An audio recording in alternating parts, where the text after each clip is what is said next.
घूर्णिझड़ तांडवरे जाइछि 5 जनक जीवन आउ 300 रु अधिक आहत होई एबे डाक्तरखाना रे चिकित्सित हेउछन्ति। तेबे घूर्णिझड़ बेले पवनर बेग 60 रु 70 किलोमीटर रहिथिला। एथिरे 800 घर क्षतिग्रस्त होइथिबा बेले अनेक विद्युत खुंट और गछ मध्य भांगी पड़िछि।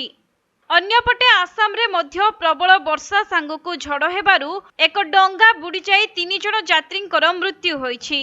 तेबे मृतकंक मध्यरे 2 जन शिशु थिबा जणा पड़िछि एवं सेही डंगारे थिबा अन्य 20 जन यात्रींकु उद्धारकारी टीम सुरक्षित भावे उद्धार करिथिबा जणा पड़िछि।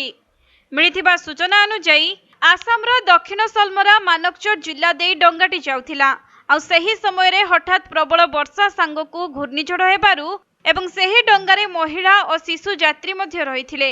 डंगा बुड़ीबा नै जानिबा परे स्थानीय मत्स्यजीवी और कर्तृपक्ष घटनास्थल रे पहुंची उद्धार कार्य को आरंभ करथिले।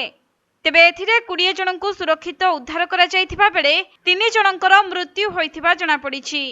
सेपटे राज्य रे प्रबल वर्षा नै पाणीपाग विभाग ऑरेंज वार्निंग जारी करिथिला। पुनर्बार एप्रिल 1 रु 4 मध्यरे हालुकारु मध्यम वृष्टिपात हेबार संभावना थिबा नै पूर्वानुमान करिछि पाणीपाग विभाग। आउ एथिपाई नदी और समुद्र को मध्य न जिबाकू परामर्श दिया जाइछि।